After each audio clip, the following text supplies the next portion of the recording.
So how to get started. On Hab1, you log in.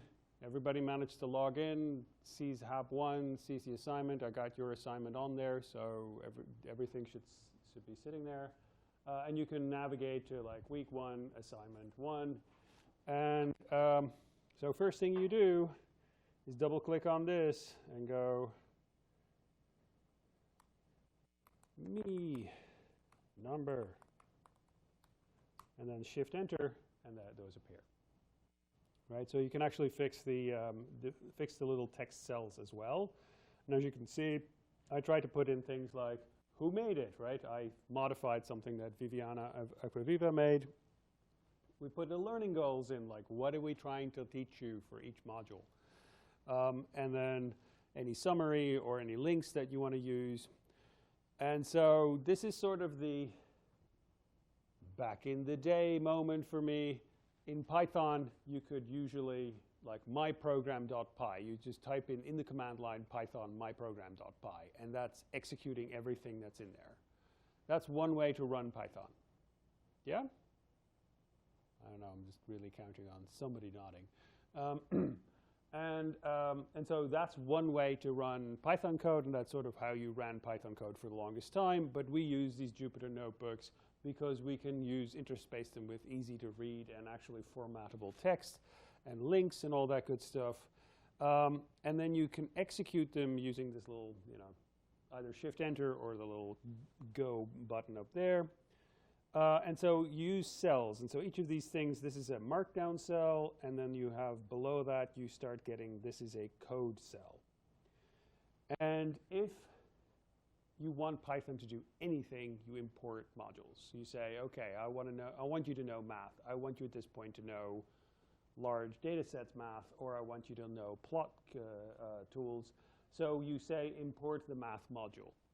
If you've seen the classical movie, The Matrix, this is sort of like when he wakes up and goes, I know Kung Fu. This is sort of when you tell Python, and it goes, ooh, I know math now, right? It doesn't know it before that. However, and so as you saw, I'm just sort of doing the shift enter, and I'm shift entering through. That's sort of how I do, but you can also just go up here and run it, right? And as on the side, you see in what order you've executed them. So I've executed 2, and then I re-executed this one, so it actually is numbered higher. See what that can be useful later for debugging. See what actually the order was things were done in. Now, the thing is, it doesn't know about pi. It just knows about math. And you have to say, go into your math knowledge and tell me about pi. So you can say, like, what's all your math knowledge, right? So you can go in here, and here's all the functions that you can do. And there's a bunch of constants as well. But I want you to give me the math definition of pi. You can't just say pi. And this is the best way to call this, right? We're going into this now. So if you say something like import math, I want to know what 2 times pi, the cosine of 2 times pi is. This is how you get Python to do that, right? So you say first, know all the math you can know. Then say x equals the math of the cosine, and then between brackets, 2 times the math value of pi. So this way, later you, either 30 seconds from now, 6 months from now, 12 years from now, can read this and go, we're using the math definition of the cosine, and we're using the math definition of pi. Math uses individual numbers, large arrays of data, right? So math is just for individual numbers. I have one value for x.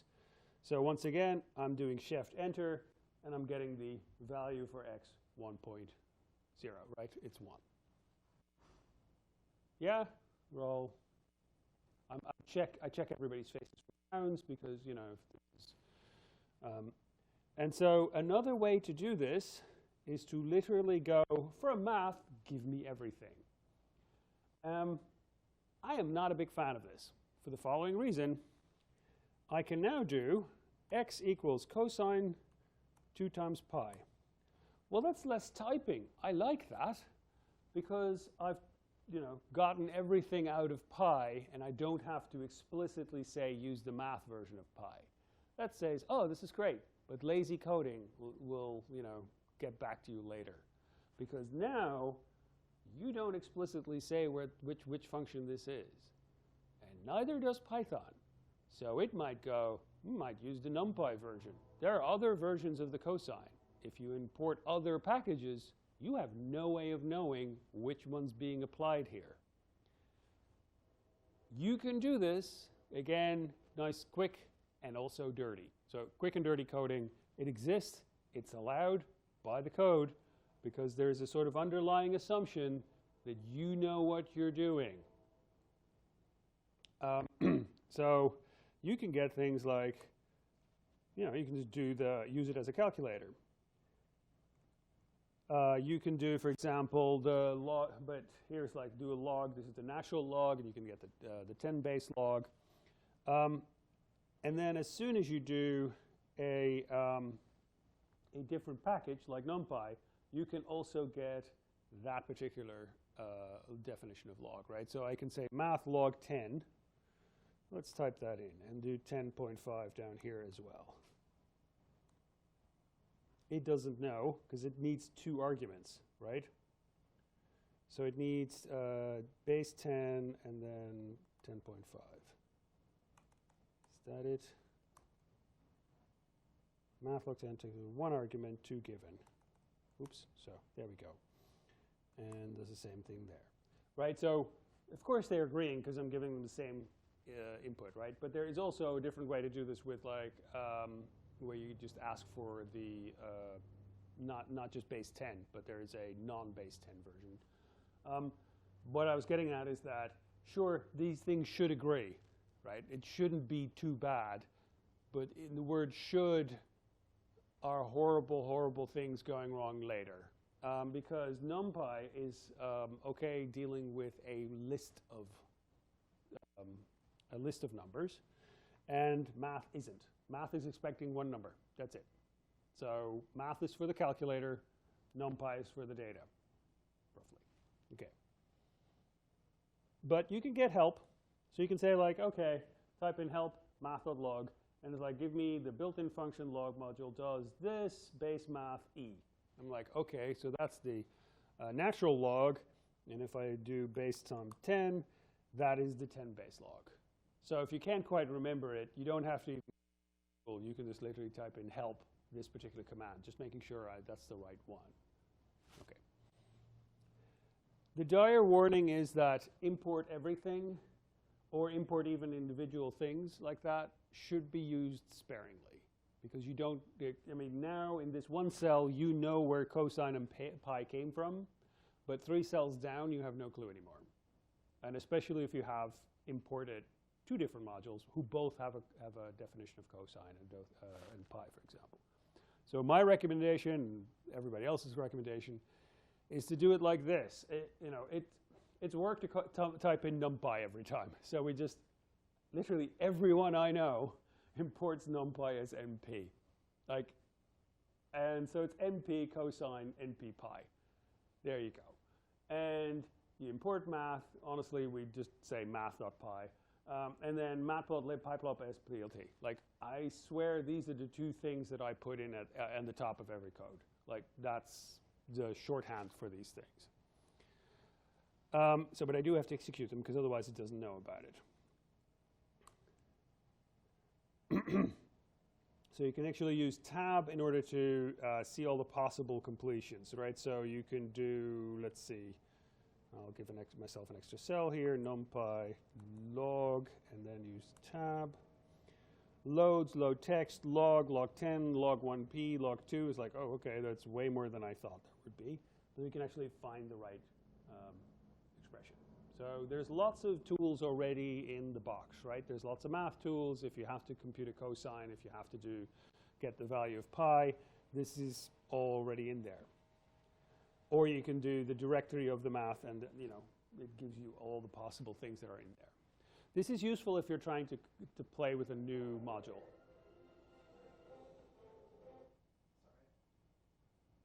I like dramatic music, but I'd like to be in control of it. Yeah, I'm sorry. I was trying to check something out. Okay. So, yeah, I know this is, we're getting everybody on the same level here. So then it comes down to you can use things in. So what do you use for your variables? And I would be at my bonnet about that because you can use like capital and lowercase. You can use 0 to 1 and some other special characters. And so I would really apart from these, right? So and as these are expressions. So these have special meaning in Python, where you go like, if this is true and that is true, you can literally type in and, but that means your variable can never be called and, right? So these are the things these are commands in Python, to avoid as variables. But you can totally say A and B. That's a different thing. Capital A and B capital, that kind of thing.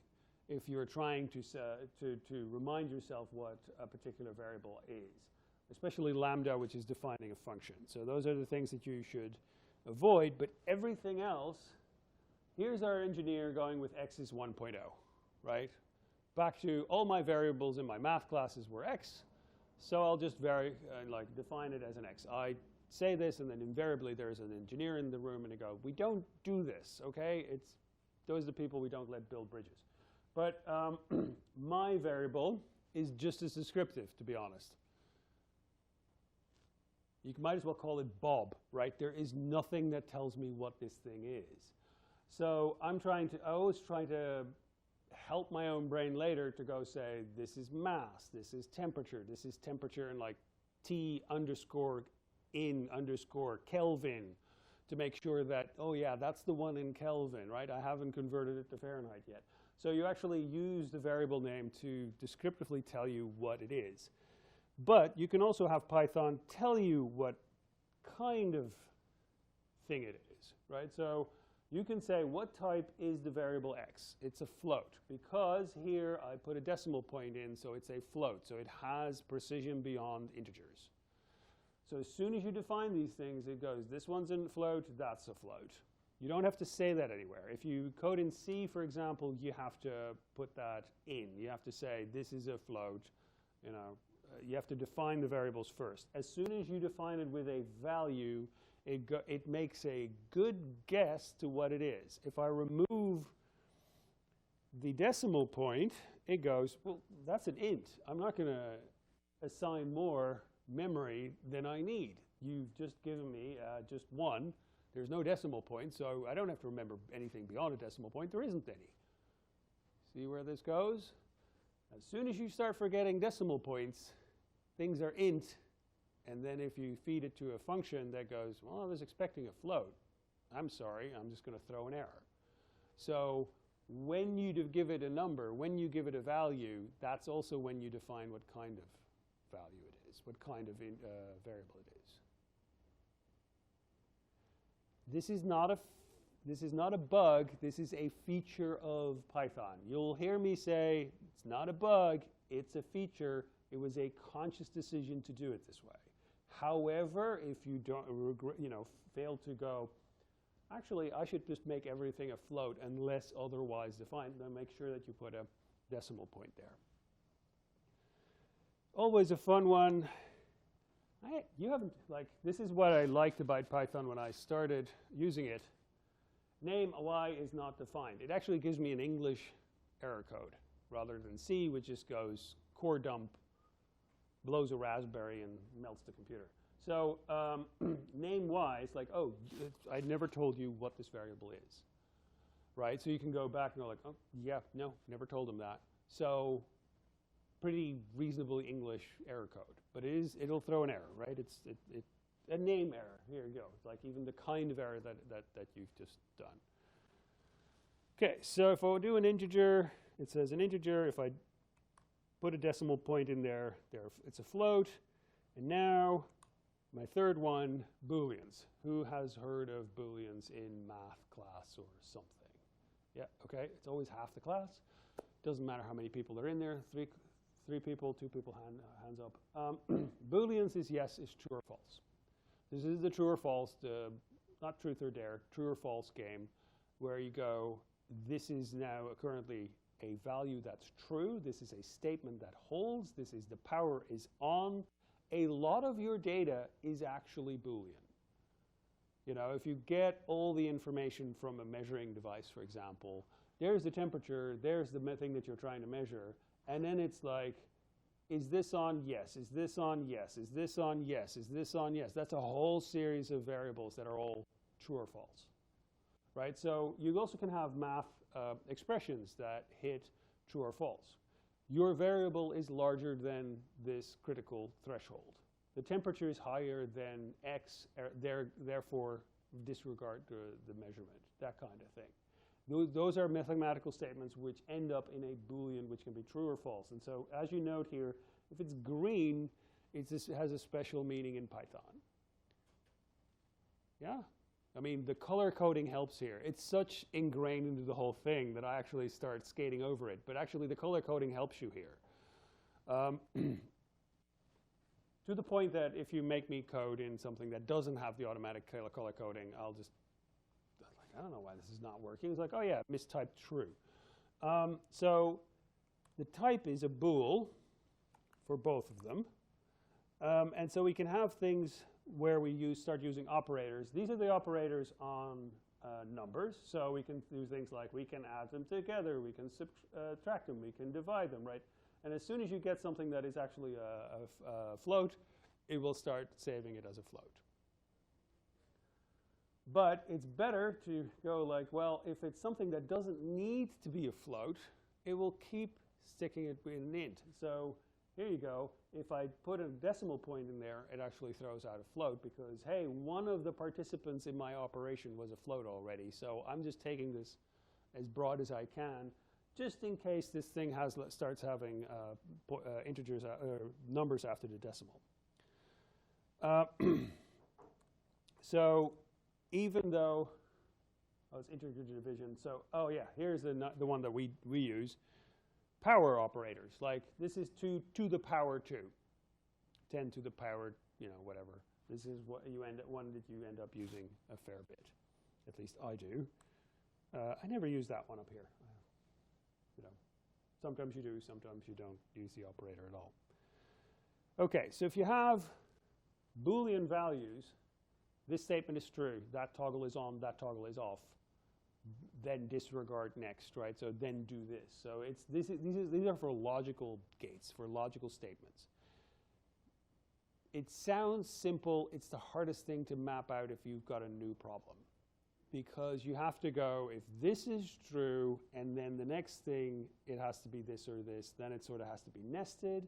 Or if this is true and this is true, then go here. But in all other cases, go there. You have to figure out what your logical steps are. So I always end up writing that out. It was like, this has to be true, this has to be true, then go here. This has to be true, and that's not true, then go here. So you end up with if statements. Heard of an if statement before? Okay. Well, here's basically like, hey, what's the state of A or B? So A or B has to be true. That's true. If I say and, both statement A and B has to be true, despite the fact that A is true, they both have to be true, and then we get so the combination of the two is false. Yeah? This is why it's like, okay, suppose you were in a cockpit.